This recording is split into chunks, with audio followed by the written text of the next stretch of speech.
Hello and hello. Welcome to the Wellness Talk, a thought provoking platform where we dive deep into the mental health and wellness issues affecting our society. This is a safe space for open discussion, healing, and growth. I am your host, Coach Boby, and as always, I am not going alone. I'm going with my favorite. Of course, my name is Nteso, and let me welcome you all to the show. I hope you have told your friends, your siblings, all your moms and daddies that wellness talk. It is happening once again. So today we are going to be talking about restoration. And as I told you before, Evh'a. So I would like to really hear more, Boby, about what this center does. Because we have so many organizations, in the country. They do quite a number of things, but I've never heard a center that says we work with communities, we restore them in different ways, and we also work with government. So we do have Mr. Mike Batley in the house, who's going to be telling us a little bit more about his organization. How are you, sir? I'm very well, thank you. Good I am afternoon. so good. Good to have you. So you come from the Restoration Justice Centre, right? Restorative Justice Or Centre. restoration? Restorative. Oh, restorative. Hey, Yes. I am learning. So please tell us a little bit more about this organization, what it does. Okay, so let me start by saying that I am a social worker, and I was working as a probation officer for the Department of Social Development about 30 years ago. And we were writing pre-sentence reports, basically advising the courts about sentences. Oh, interesting. And in that team, we were struggling with what would make a good sentence. Yeah. And in that process, we realized that lawyers are concerned about justice, and as social workers, we were saying, lawyers are concerned about punishment. And as social workers, we were saying, yeah, but does punishment really do anything? Does it help the victims? Does it actually change behavior? Those are the questions we were grappling with. Yeah. And in that time, so I'm talking 94, 95, honeymoon season in South Africa, something had happened in New Zealand a few years before that, where they'd taken on some learning from the indigenous people there called family group conferencing, where if a young person had offended, they followed a traditional method of the whole community came together, and the family supporting this young offender, meeting then with the victim and the victim's community and family. Yeah. And there were some people that had learned from that, and they started talking about that, and I got very excited about that idea. And so coming out of that, we said, this has got such potential for South Africa. And so together with a colleague, we started engaging and established the center in 2000. Oh, interesting. Back in the days, we used to have these royalties or kingdoms in our townships. But I would say where I come from, it's a village. So we used to have a king, and every time, community members, they commit crime, they will then call the member of that particular person and also the person who's been victimized. And they will have sort of like, I don't know, what do they used to call it? Something courtship, right? No, not courtship, but court. I'm not too sure if it's similar to that or is it something different?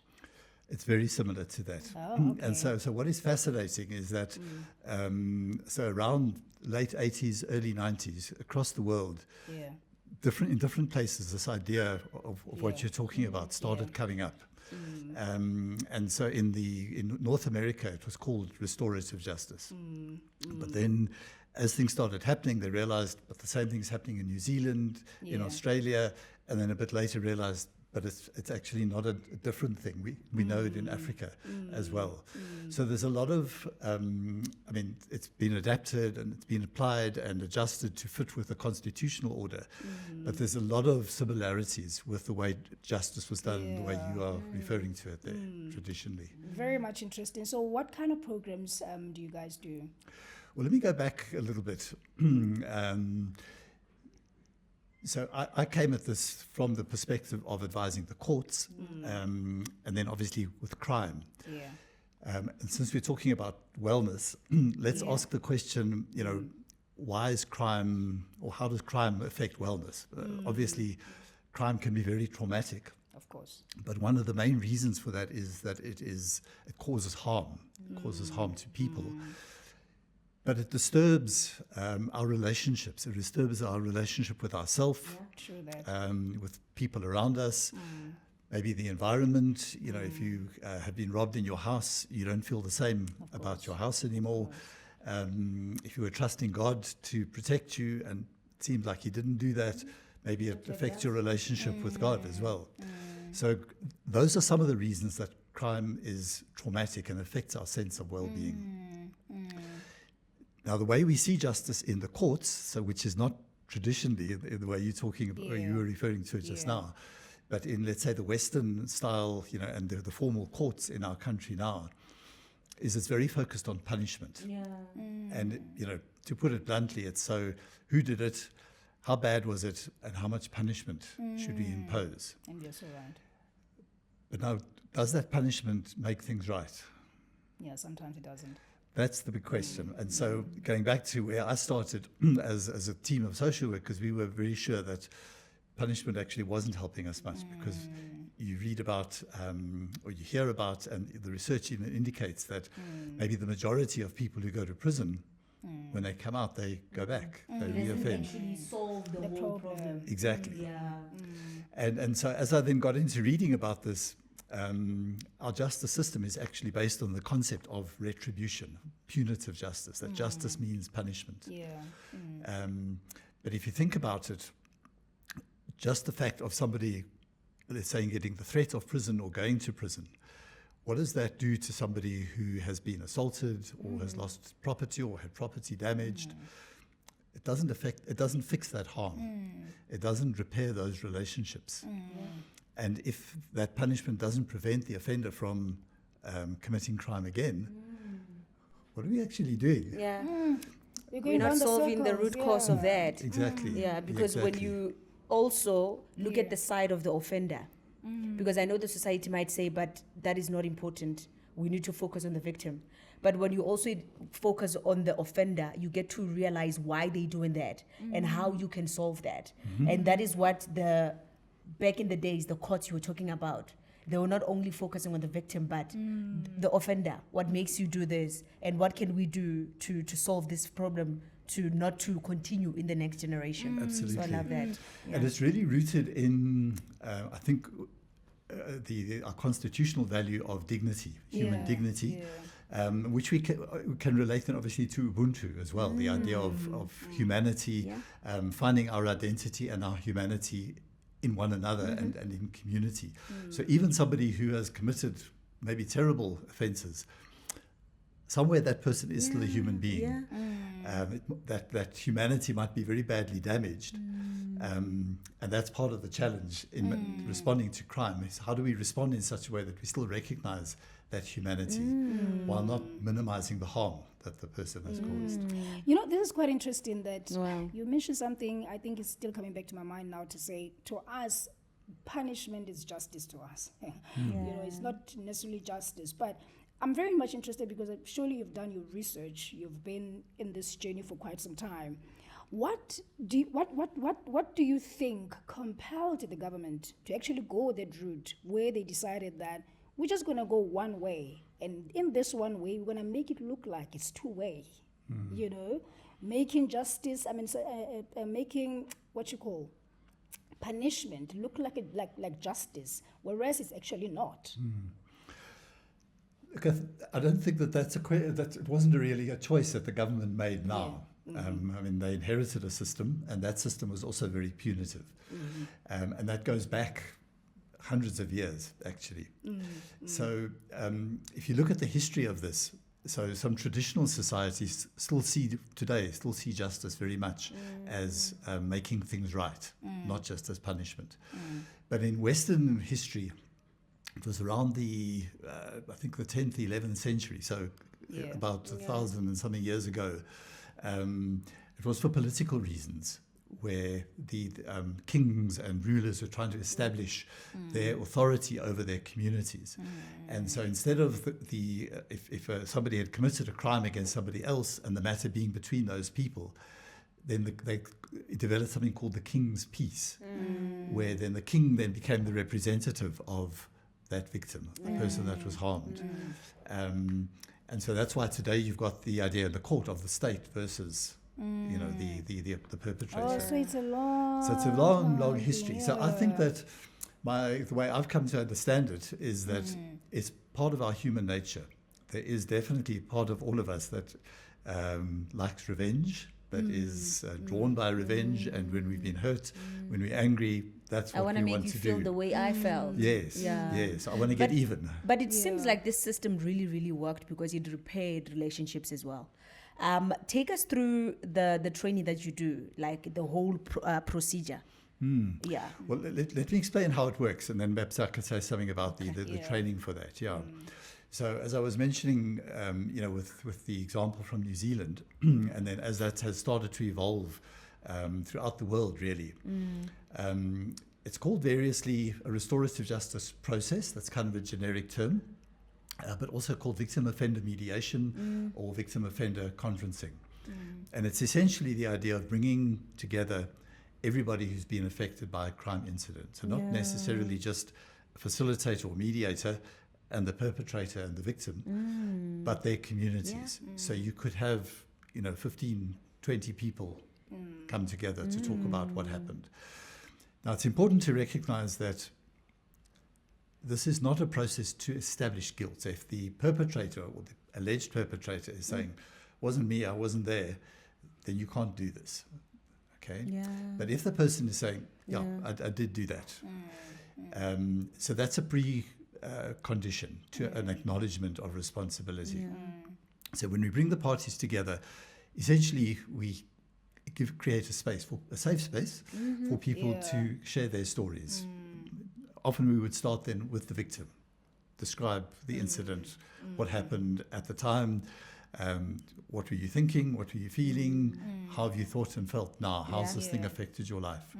And then to hear from the perpetrator, what led up to this, what were you thinking at the time, what have you been thinking now, and then getting to the questions of, from both sides, what would be necessary to make things right?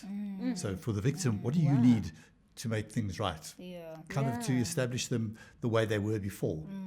And then to the perpetrator, what do you think you need to do to make things right? Yes. I love how he's broken down. this is quite interesting because I think back in the days I was still young, when we had those kind of community meetings where we have the offender and the victim. For me, community would actually have an opportunity to learn from both sides. I think the most difficult, assignment that the king had was to now make a decision. And sometimes the decision, it might have seemed, palatable in a way and favorable to another person, but on the other hand, like I'll make an example. Suppose you're the mother of the offender. If the king takes the victim's side, then as the king, you become an enemy to the mother's offender, the offender's mother. And somehow I felt like it's a bit unfair for the kings. But now, I want you to take us now, from then to now, what actually changed? Because if it had worked for so many years for those communities, and I don't think we had too many of protests that we see these days, too many of community members taking their decisions in their own hands, deciding on what needs to happen to the person who commits crime. That never happened back then. But what changed? A lot of things changed. Society evolved and developed. Communities urbanized. The cohesion in a local community like you're describing, where there's a sense of belonging, values are passed on from one generation to another. You need one another, so if things go wrong, you kind of maybe under some pressure to fix it because where else are you going to go? You belong there. So a lot has changed, and so in very rural, without trying to romanticize it, in some ways maybe that's easier in a small community. But so much of the world is urbanized now, and life is very, very different. But I think it's at root, it's part of human nature that we can go that revenge route that we were talking about just now, where I want to get you to feel what I felt. Or we can choose, let's call it a higher road, where I choose to move on, to make things right. And that's where maybe forgiveness and some reconciliation then also comes into the picture as well. But not just saying, oh, it's okay, move on. So definitely not minimizing the harm and the impact of that harm, but saying, how do we make it right? And then how do we find one another again and make the relationship right in some way so that life can continue. So that's what the process is about. But I think as well what changed is the intention. You know, the communities is no longer the same like the communities back in the days. You know, some people now do things to see if it will benefit them. And the trust as well has changed. Yeah. Was there ever any case that you worked with where the perpetrator would say, no, but I didn't do it? And how was the outcome of that? Yeah, well, so as I said just now, the way we approach these matters is we can get matters referred directly by people who there's been an incident and they agree together to resolve it in this way. Or it can come via the court, okay? But we wouldn't take a case. So once we get the case, we would then engage the parties individually. And if we then speak to the alleged perpetrator and the person says, no, there's a mistake, I wasn't there, we wouldn't take the case. Wow. Yeah, because then there's nothing to discuss. It just ends like that. Yeah, then we would say, no, then this matter must go back to court. And then the court process must follow the usual proceedings, lead the evidence, and then establish whether the person is guilty or not. Wow. And that is difficult. Yeah, you know, your work must be very difficult. It is. I can imagine. So there's a lot of skill, and there's one needs the right attitude as well. But in many cases, not always, obviously, but quite often people are looking for this kind of opportunity to talk, to ask questions, and to restore things. And to make peace. You know, there's a show that I watched, I think it's one of the shows from UK, where they were actually affording people an opportunity, people that some of the killers actually are arrested, right? So they give them a chance to go see them in prison, to tell them why they did it, but then also to help the victims to find peace with everything. When I talk about the victims, I'm talking about the families, because obviously their loved ones are gone. And that, for me, it worked so well, because I realized in South Africa, the justice system is one-sided. And as much as, let's say maybe a person who killed somebody has been sentenced for life or for whatever many years, it doesn't really solve the situation, because the family is still wounded. The family, after the person got the parole, when the person comes out, they wanna revenge, they wanna avenge, you know, and it's really not helping. Correct. So now I am putting myself in your situation. I don't know if you have come to a situation where you can put the two people together, and what actually happens, what normally happens, what are the fundamentals that you sort of like discover every time? So it's important to create that sense of safety, where people feel this is a safe place where they can tell their story, where they're not physically under threat, but also where they feel relaxed, where they can be open and honest and transparent.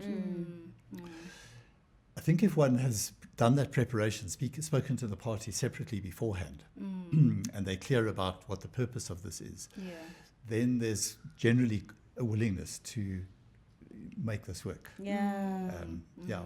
So let me just unpack a little bit of the detail about the points at which we can do this. So if we call this a restorative justice process, it can vary in form and shape, in terms of exactly how do we approach it, exactly who attends.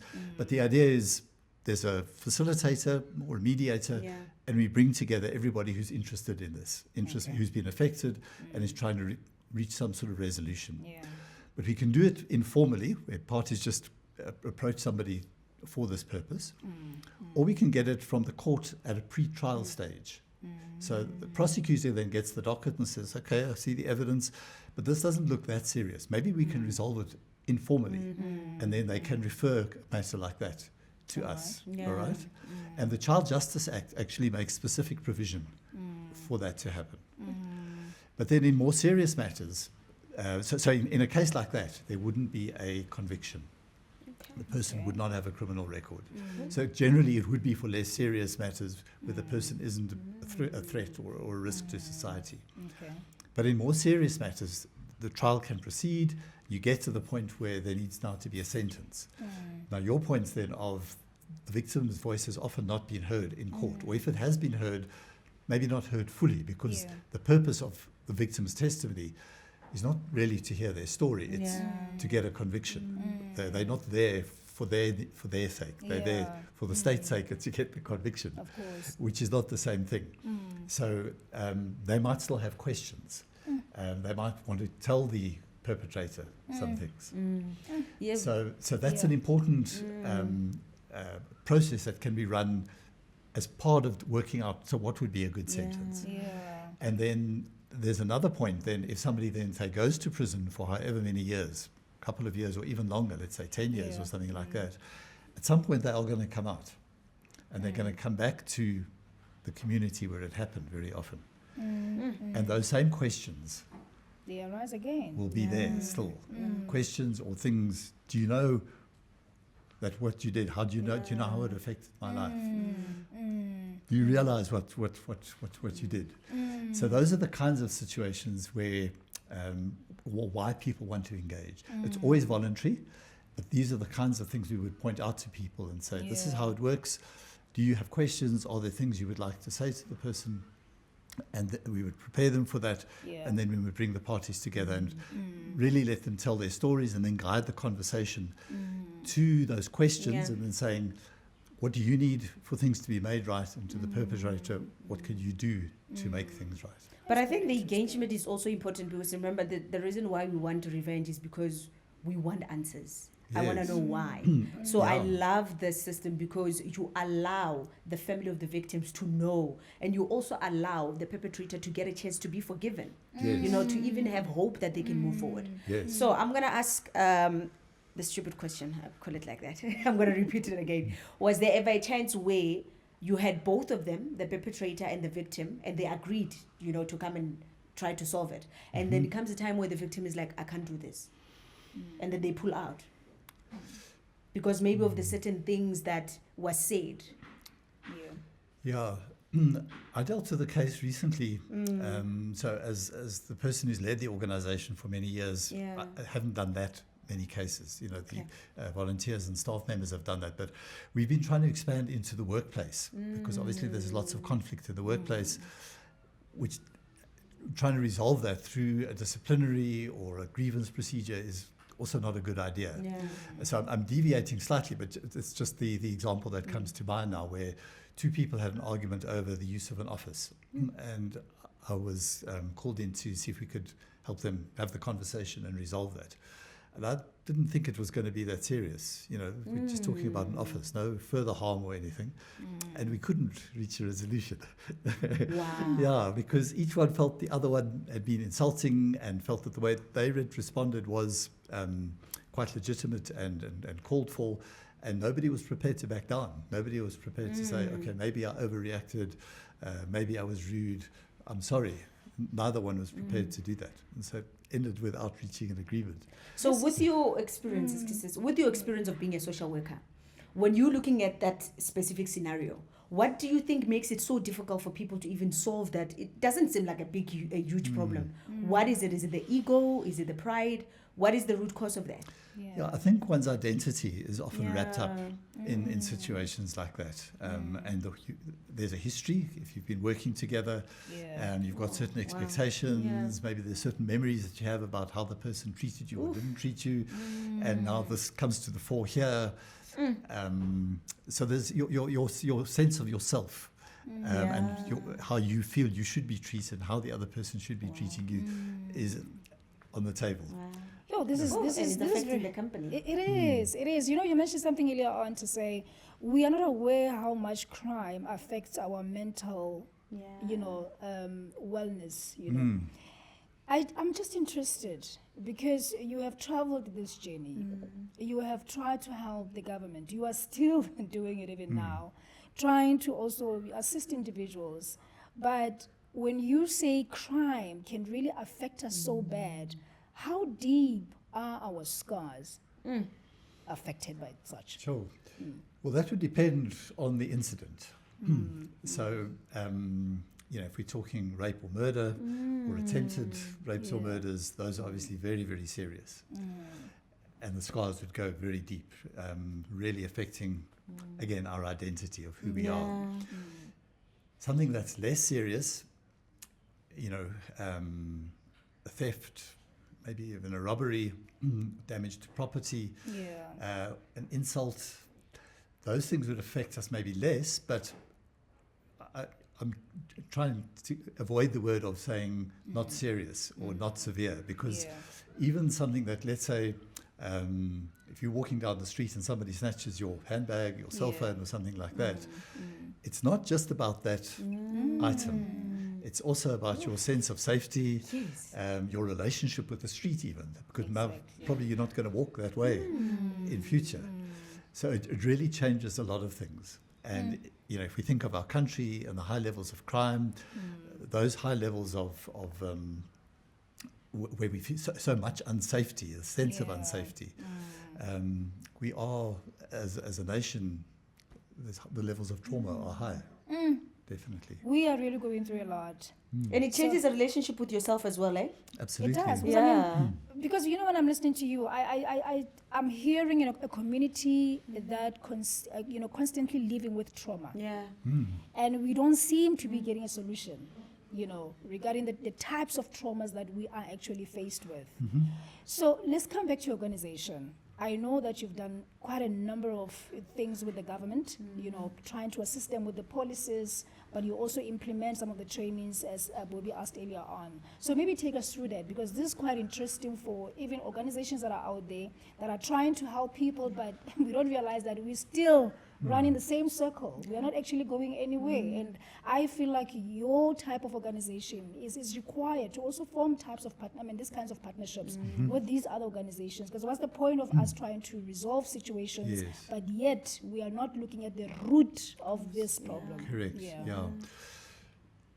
So potentially that's a very long answer. I know. So let me try and make, when we start at the sort of big picture level of it, there's a concept that I think we find in the Hebrew Bible, the concept of shalom. And so for us as a Christian faith-based organization, that's one of our platforms, one of our foundations and roots. Now, we often hear that word referred to as peace, but it's not just peace. It's actually much deeper and broader than that. It's about the idea of right relationships between people, but also in community, with nature, the environment, and ultimately with God. So a right-ordered community, a right-ordered society. Now, crime disrupts that, obviously. Of course. But philosophically, that's what we're yearning for, trying to get back to that sense of right order. Now, that's a dream. It's not going to happen this side of heaven. But I think the Ubuntu philosophy, African traditional ways of thinking would have a sense of that. They would share that, and other religions as well. Certainly the Jewish religion, and so the Judeo-Christian religion. I don't know that much about the Muslim religion, but I think there are benchmarks there as well. So that's sort of the big picture of what we're striving and yearning for. Now I've lost my train of thought. Sorry about that. We've got a lot to deal with. Your question was about the government and policies, and all right, yes. So that's where I was trying to work down. So there've been a number of superior court judgments, so from the Constitutional Court and the Supreme Court of Appeal and other high courts, where the idea of restorative justice has come up. And the courts have endorsed it very explicitly. We've been part of some of those cases and have argued for, why this is a good idea. And so there's a recognition there that punishment doesn't work. The idea that restitution, making things right, is important, and we should pursue that. The courts should pursue that more often. That has been endorsed there. There are a couple of white papers that have spoken about that, and there are several policies like victim empowerment policies, the Probation Services Act. All of those actually do address restorative justice. There was a national policy framework that was mooted some years ago, but for some reason it was never followed through on. Yeah. So as an organization, we have certainly tried to engage at all of these levels. So at the court level with jurisprudence, at the policy level with government. But as with many other sectors, sometimes the policies are there, but the implementation Is the problem. is a big problem. And so I think that is really where we are. The other issue that is challenging is the relationship between civil society organizations like ourselves and government. Yeah. It feels like there's often quite a lot of tension, that government doesn't want to almost share the work with civil society organizations. They feel that they should be doing all of it, even And though it's they not often, working. they often just don't have the capacity in many ways to do that. So that takes us into the realm of, what are the arrangements between government and civil society? Because obviously you could do some of this work voluntarily, but you can't do it long term Of course. without any money. Yeah. So money is an issue in terms of being able to build a program and services of good quality and sustaining those of good quality, monitoring them, making sure that the quality is good, getting feedback, doing ongoing training of staff, training new staff. You can't do that, on no money at all. So I think that's where, if we're talking about the restorative justice field and practice, it's been hampered for the last 15 years. It felt like, so towards the end of 2009, 2010, it looked like there was a lot of opportunity, and it sort of stagnated and then gone back since then. So the number of organizations that are doing this, the number of cases that are being done, is now less than what it was 15 years ago. But is the corporate sector showing any interest? I mean, a lot of people that are working in these companies are also part of the community. So are they really showing some interest in Not getting really, involved? no. We've not been successful in accessing corporate social investment money.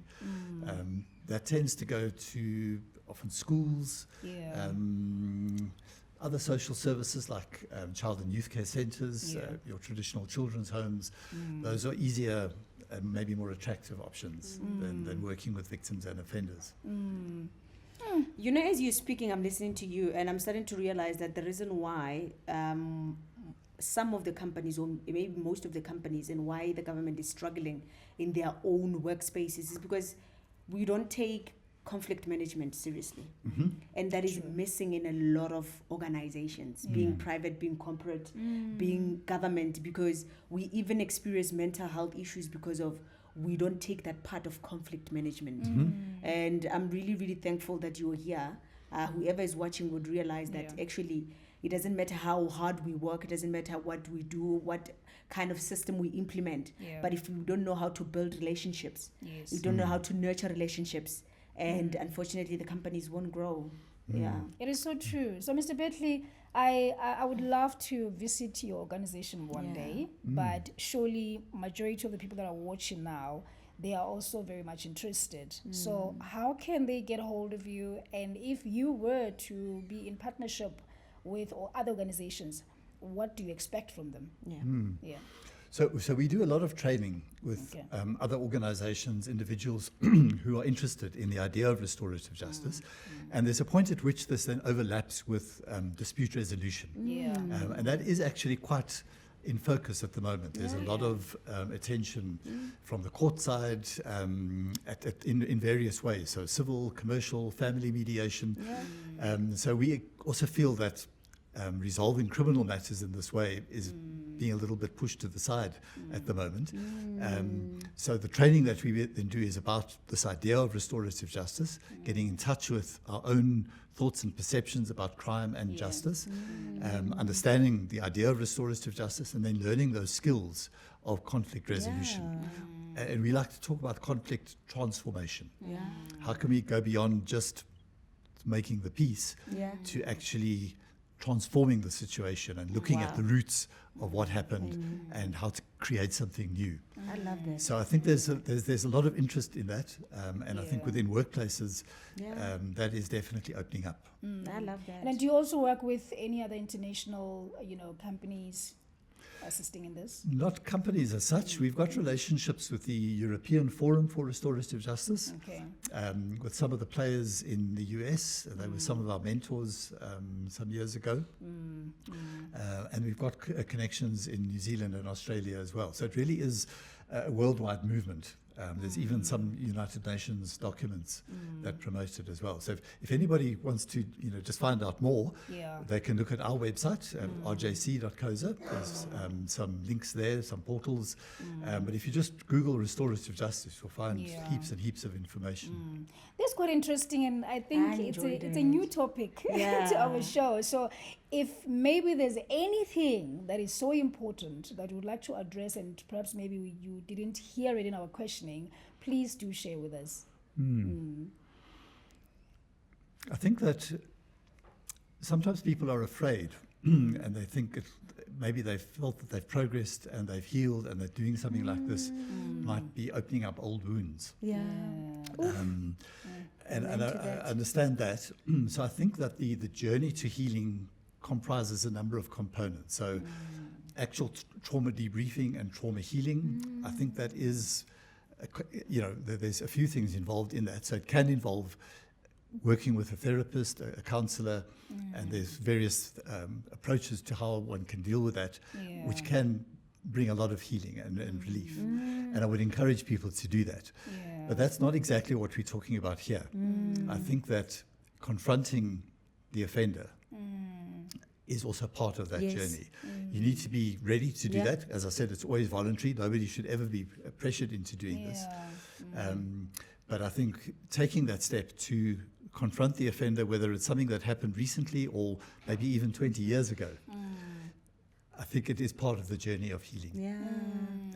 And I think it's of benefit to both the victim, but also to the perpetrator. Amen to that.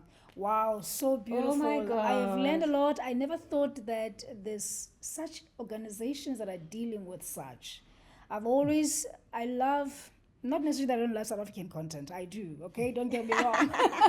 But I'm one person who loves learning. I love learning. I love learning new things. So I always watch international shows. And that's why I will always make a reference, with international shows that does this and this and that. Because I always wonder if European countries can do such content, why can't we come up with such content? Absolutely. Why can't we just have a podcast that talks about restorative justice on its own and make us to understand? Because honestly speaking, I can assure you, Boby, people are like, hey, we need this. Where has it been? But thank you so much for coming to our show and teaching us so much. So, Boby, in closing, because I know you're a coach as well, right? I learned a lot. I'm the one in learning. So, there is someone out there who's saying, Mr. Mike spoke a mouthful. I have been victimized. My family has been victimized. I don't know how to approach this matter because I feel like where I am, I'm comfortable.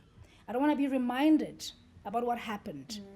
And I feel like if I were to see this person, I don't know what's going to come up. What do you have to say to that person? Before I answer that, I love the fact that even this conversation is different, but it always comes back to the being. It always comes back to humanity. And going to your question, even if you don't want to open that, at the end of the day, we are all born for each other. And you cannot be able to heal yourself until you realize and get the answers that you want.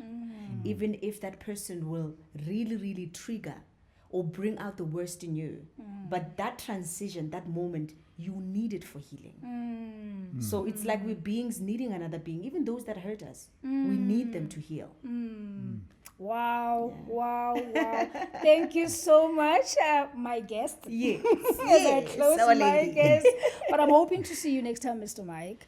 I'm Thank you. hoping to see you together with the people that you have assisted before, because I think the more we get to learn that there are individuals, there are organizations, there are companies that you've assisted, previously, I think that's when people will sort of start waking up as well to say, okay, if there's this organization, how about I also encourage some of my family members that have gone through, even myself, because we still need each other as a community.